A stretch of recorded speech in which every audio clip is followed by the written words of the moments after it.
நமஸ்தே குட்டீஸ். நம்மளோட குட்டி ஹிந்தி லேர்னர் சேனலில் நம்ம தமிழ் வழி ஹிந்தி கல்வி பார்த்துட்ருக்கோம். அதில் பகுதி 47 நிகழ்கால வினைமுற்று இறந்த கால வினைமுற்று இதுதான் நம்ம இன்னைக்கு பார்க்க போகிறது. இப்போ இதில் பாருங்கள், நிகழ்கால வினைமுற்றில் ஹூ ஹோ ஹை ஹை. இறந்த கால வினைமுற்றுக்கு தா தே தி தி. இப்போ மை வரும்போது ஹூ வருது, அப்போது நான் இருக்கிறேன், அது நிகழ்காலம்.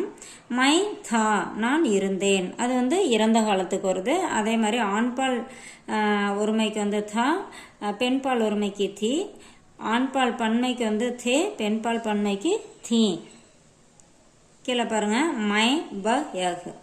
இதுக்கு ஆண்பாலுக்கு தா, பெண்பாலுக்கு தி.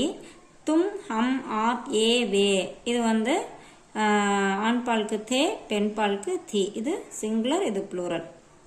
ஹிந்தியில் பாலிற்கு முக்கியத்துவம் கொடுக்கப்படுவதால் ஒவ்வொரு வாக்கியமும் ஆண்பால் பெண்பால் அமைப்புடையதாகும். ஆதலால் எழுவாயின் எண் பால் அறிந்து அதற்கேற்றவாறு வினைகளை மாற்றி பயிற்சி செய்வது அவசியம். கல் தும் கஹாந்தே, நேற்று நீ எங்கே இருந்தாய், இது ஆண்பாலுக்கு. கல் தும் கஹா தி, இங்கே தே வந்திருக்கு, இங்கே தி, அது பெண்பால் அப்படிங்கிறனால நேற்று நீ எங்கே இருந்தாய், அதே பெண்பாலுக்கு இந்த மாதிரி கொடுத்துருக்காங்க. தமிழில் இரு வாக்கியங்களும் ஒன்றாகவே அமைகின்றன, ஆனால் ஹிந்தியில் வினைச்சொல் மாற்றம் அடைவதை காண்க. கல் மை நகர் பவன் மே தா, நேற்று நான் டவுன்ஹாலில் இருந்தேன். சரவணன் கல் கஹா தா, சரவணன் நேற்று எங்கே இருந்தான். வ கல் காவ் மே தா, அவன் நேற்று கிராமத்தில் இருந்தான். சரோஜா பி உஸ்கே சாத் தி, இங்கே தீ சரோஜா பெண்பால் அப்படிங்கிறனால தீ வந்திருக்கு, சரோஜாவும் அவனுடன் இருந்தாள். வஹா மேலா தா, இஸ்லியே வஹா படி பீடு தி, அங்கு விழா இருந்தது, ஆகையால் அங்கு பெருங்கூட்டம் இருந்தது. ஹம்பி மேலே மே தி, நாமும் விழாவில் இருந்தோம்.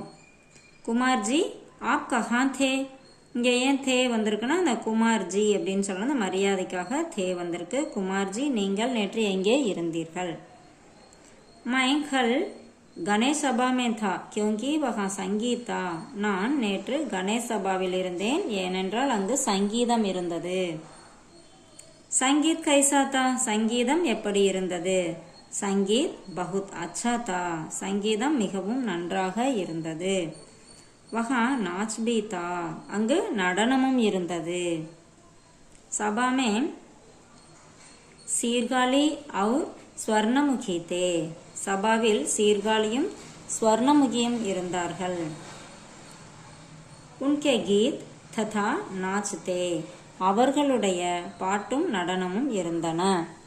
இதோட தொடர்ச்சியை நம்ம அடுத்த வீடியோவில் பார்க்கலாம். தேங்க்யூ.